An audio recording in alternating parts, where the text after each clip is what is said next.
son of a... I knew it. What's up guys, it's Jake at Flyin Diesel. We are doing a reseal job on this Ford 6.7 Powerstroke.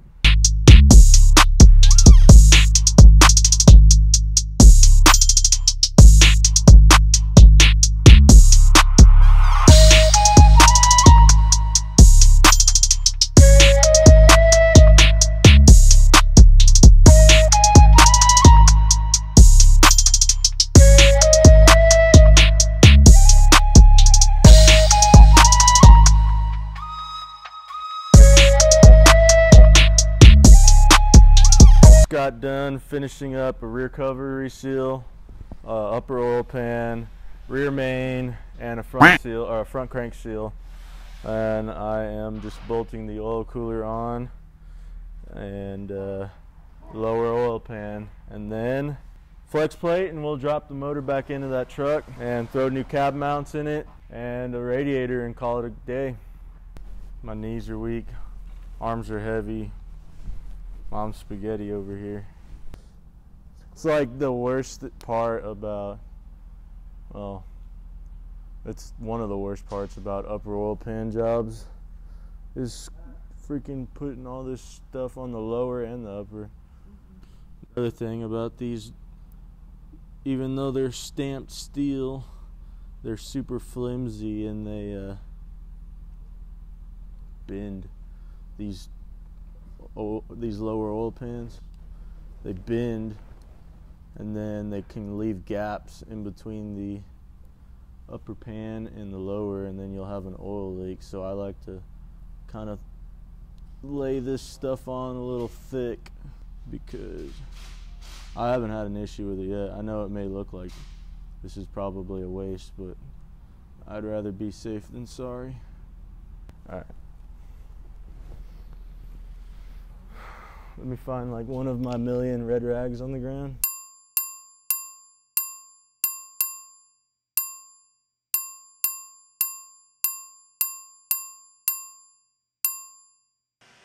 Red rags, damn it.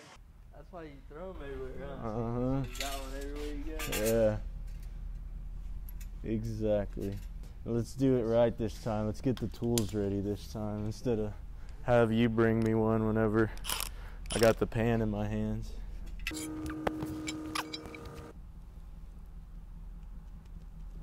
Forgot to step.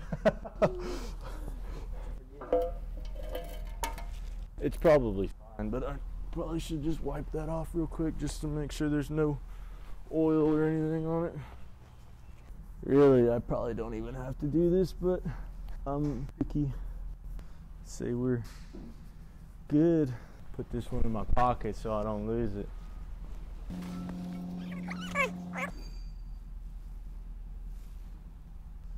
Ah, son of a...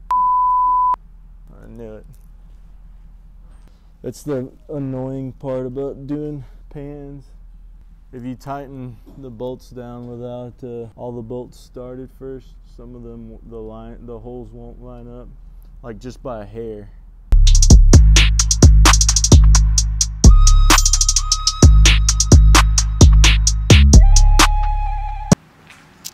Well, you're getting in my video, buddy. Better watch it. I'm sure. I'm mic'd up. I'm sure you'll be right here next week, so we'll have plenty of time to reshoot it. Yeah.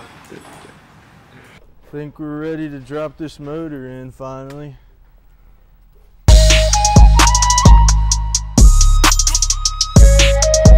Finally got the motor stabbed back in this thing. It was a little bit of a pain. Just because this truck's a cab and chassis, it doesn't allow us to roll or keep It's cab and chassis, and it has a headache rack on it, so we can't raise the cab up high enough to roll this thing forward and use the forklift like we usually use. So we had to use our Duralast special cherry picker and stab it in, but finally got it stabbed, and just gonna button up a few things and then start on doing the radiator next and new cab mounts. cab mounts you put in? S&B, baby. Why S&B? Because they use a polyurethane cab bushing instead of whatever they make that. I guess it's rubber, or it's like almost like turns into a foam kind of deal when it gets all corroded on the old cab mounts. But these will outlast, you know, the life of the truck. Never have to mess with cab mounts again.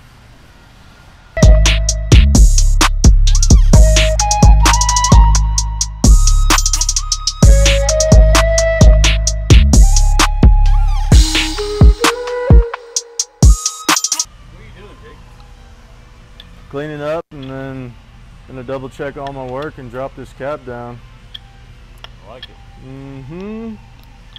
Hopefully have this thing done today. What all did we do to it? We did cab mounts, we did a low pressure fuel pump, high pressure fuel pump, crankcase filter, upper oil pan, rear cover, rear main seal, front seal, disaster prevention kit, fuel filters. Did I say power steering lines already?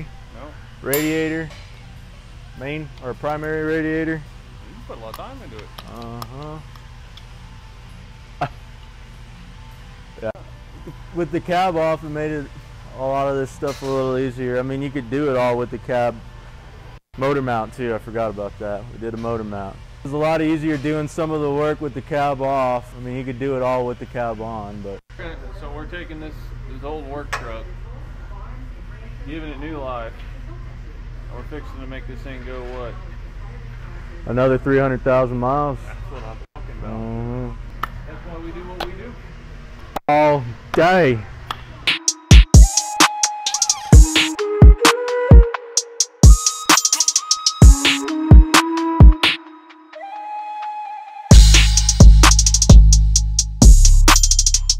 Right.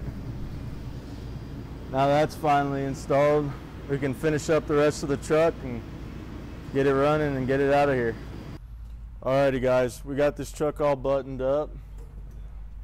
We're gonna take this thing for a test drive and give it back to the customer, and should be ready for another 300,000 miles. Thanks for watching guys. If you liked the video, like and subscribe. We're out of here. Peace.